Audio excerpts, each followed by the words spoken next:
Hey, it's Susan Ragsdale with Right Creations Group, and I am here with my friend.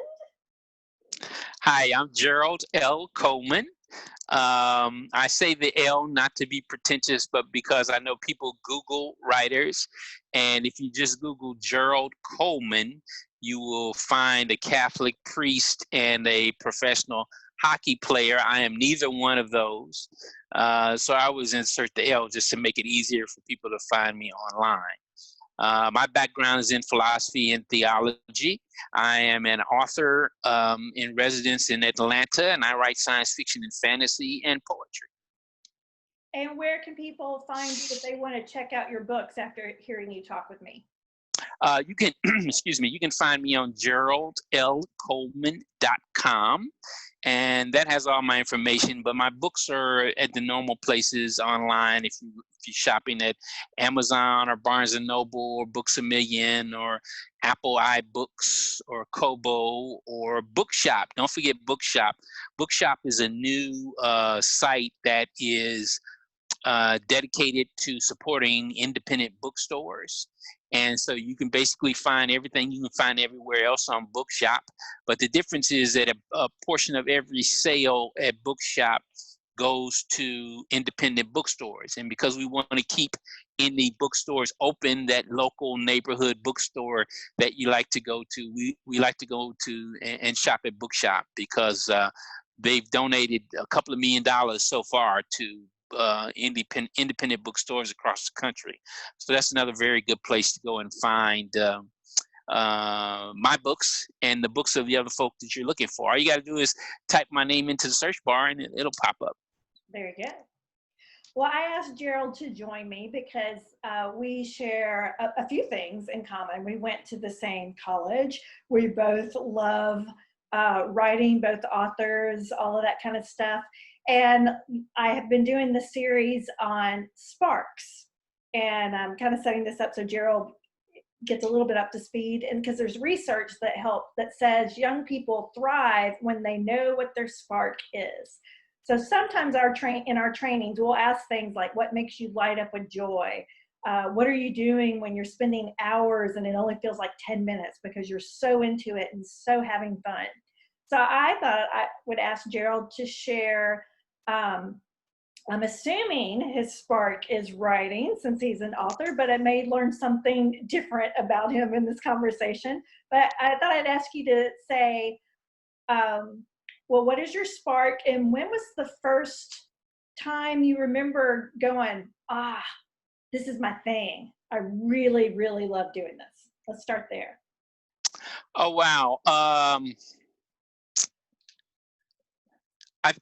My answer is probably going to be a little different than maybe some that you've heard, because really the more I look at it, my spark is really about speculative fiction. Now that's a very broad, overarching kind of umbrella statement.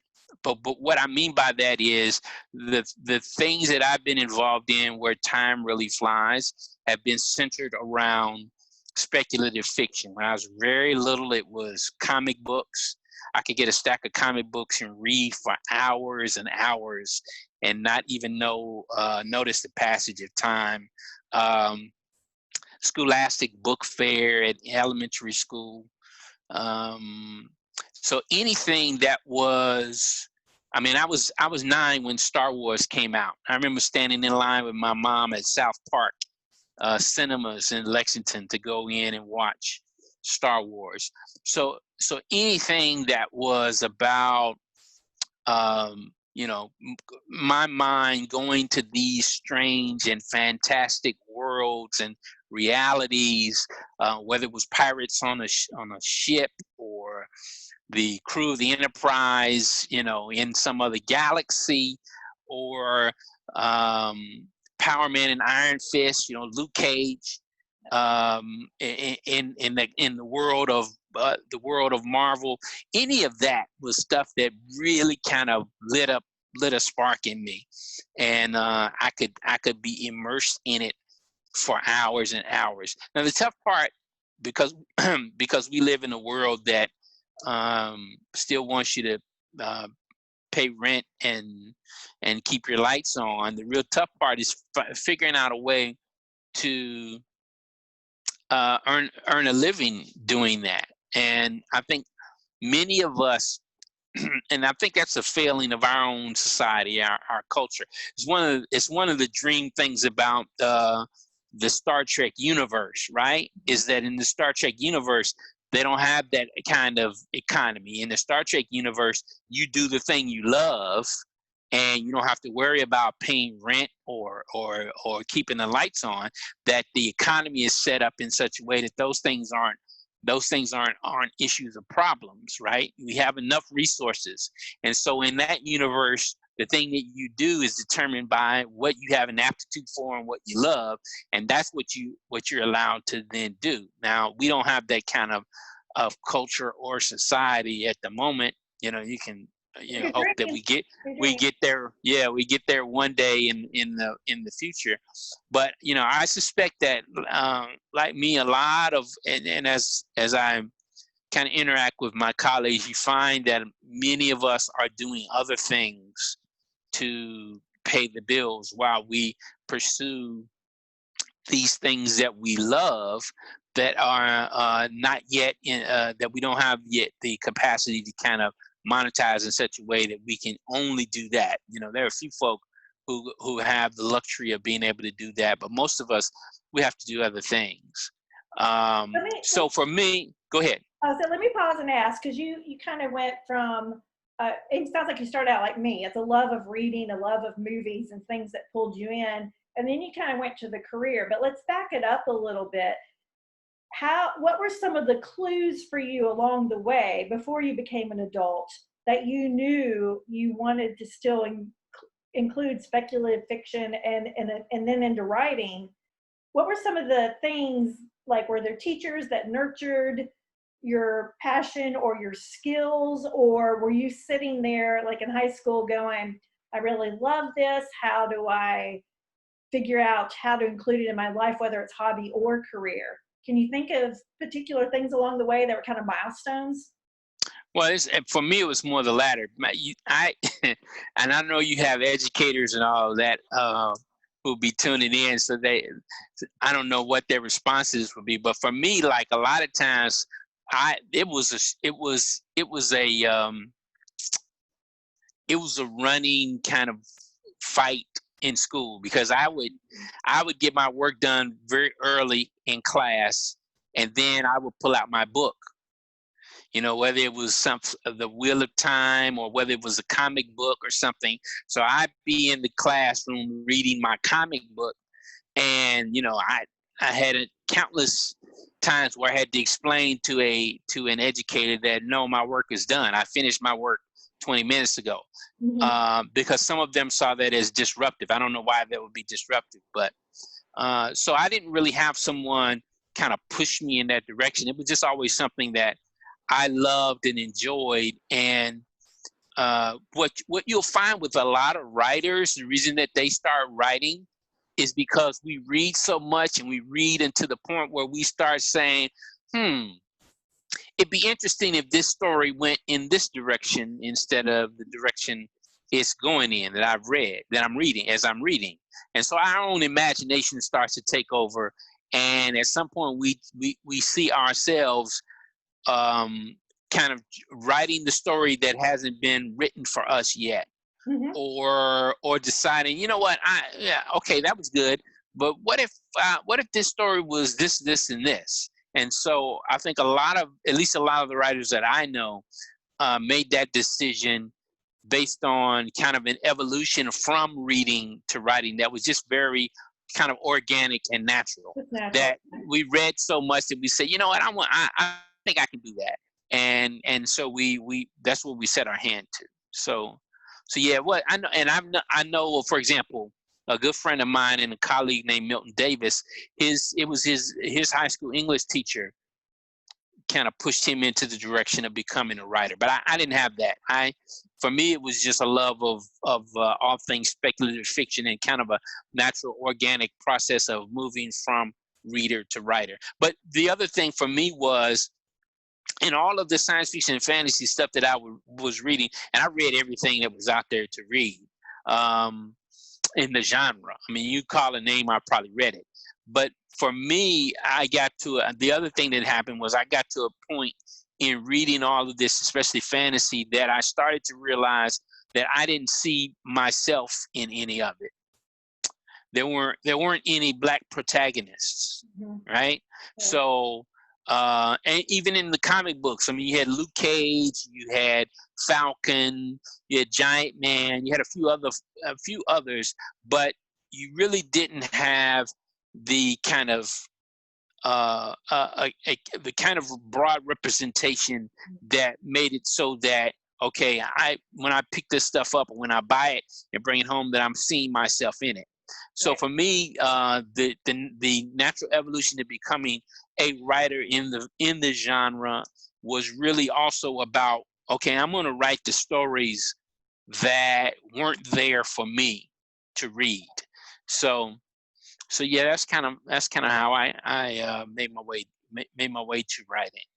Which means you are a trailblazer, and you're leaving a legacy behind and leaving the world better, in my opinion, because of what you're doing. So I think that's really cool. And like you referenced, there's so many. I mean, me writing books for educators and youth workers, I'm not going to make a living off of that. So like you said, we do other things, but we still have this passion for our voice to be heard and to do what we can to make things better in different ways. Right. So do you have tips for if a young person, or even if one of the adults who's watching this, do you have tips for, if you think you want to be a writer, here's the 3 things that I think you need to do to see if this actually is a pathway for your particular spark, or 3 things you need to know? Okay. I think the first thing you should be doing is reading everything you can in the genre that you want to write. Right? Say you want to write fantasy. So read every bit of fantasy that you can get your hands on, because you don't want to be, I've seen some writers who ended up in the unenviable position of basically writing terribly trope-ridden fantasy that they thought was going to be acceptable and successful, only to find out that it was written with the kinds of tropes that we don't want to see in fantasy anymore, like just really bad stuff.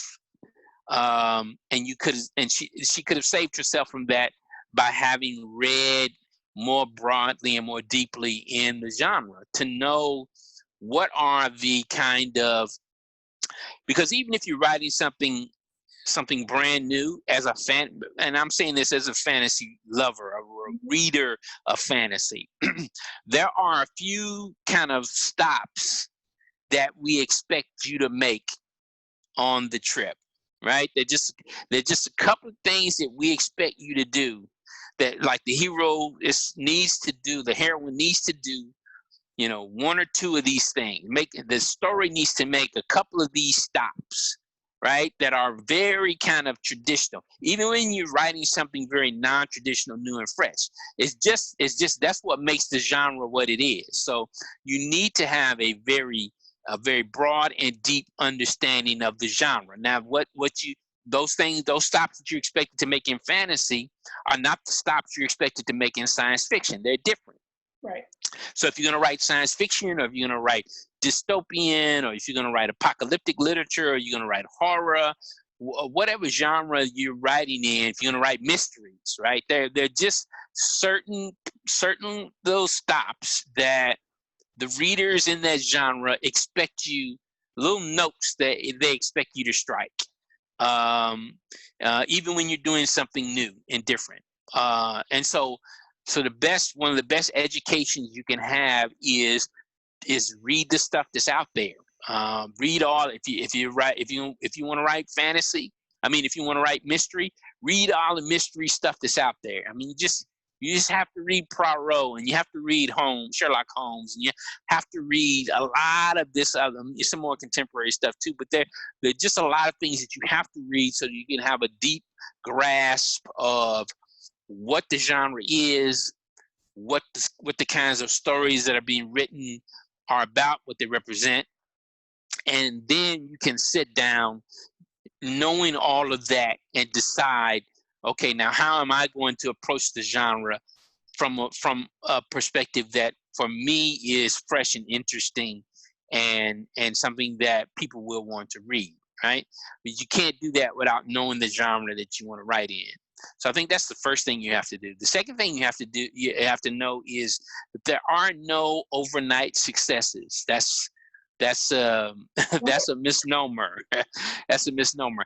Just because you just discovered somebody, or just because the industry just discovered somebody, very often that person's been writing for 20 years, right? Working their way into becoming someone that gets a broader representation or broader name recognition.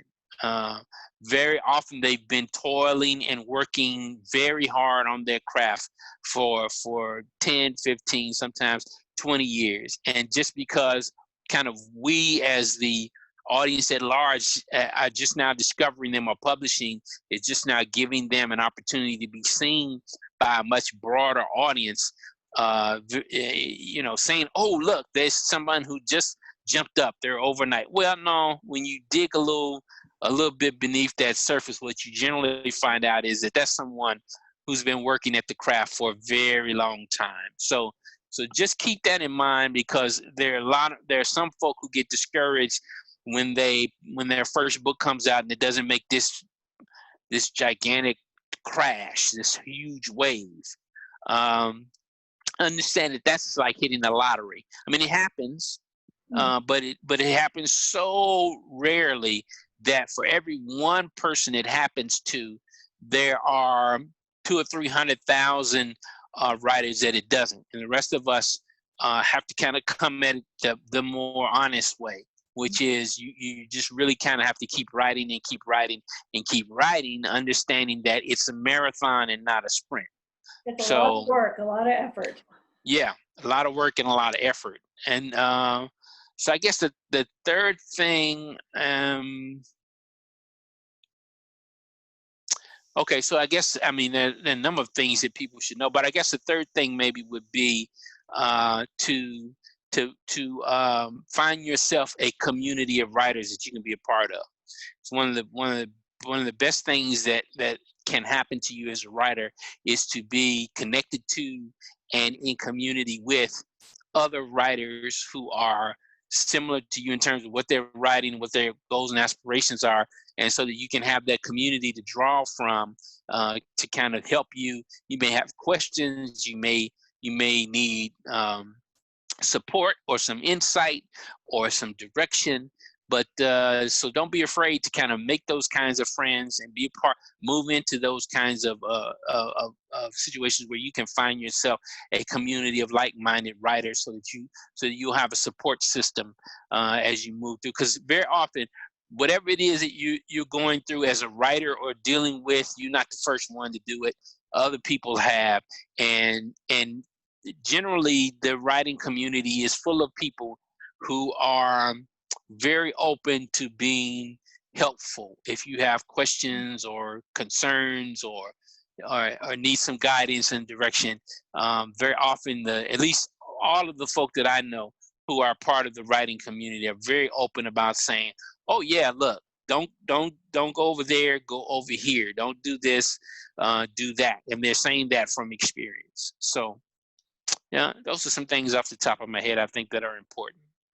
And one of the things I want to reiterate from listening to you, and I've also talked to Nicole Givens-Kurtz and Samantha Bryant, and so I've had 3 authors, and we've all talked about its work and its effort. But the important thing about finding your spark and your passion, whatever it is, some of us it'll become our vocation, but for many of us, it's working it into our life somewhere, and we do it if people listening are getting turned off by the, oh, it sounds like so much work.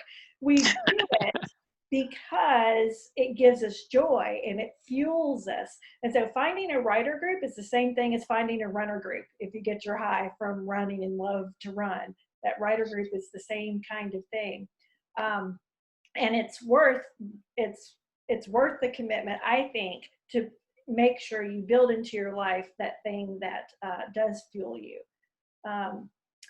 Let's do one clarifying question and we'll call it quits. So when you're talking about tropes and bad examples and good examples, why don't you go ahead and give an example in case that's language that somebody's watching and they're like, I don't know what a bad trope is. I don't know what the expected thing is in a story. Right. Well, okay. For example, take horror movies, right?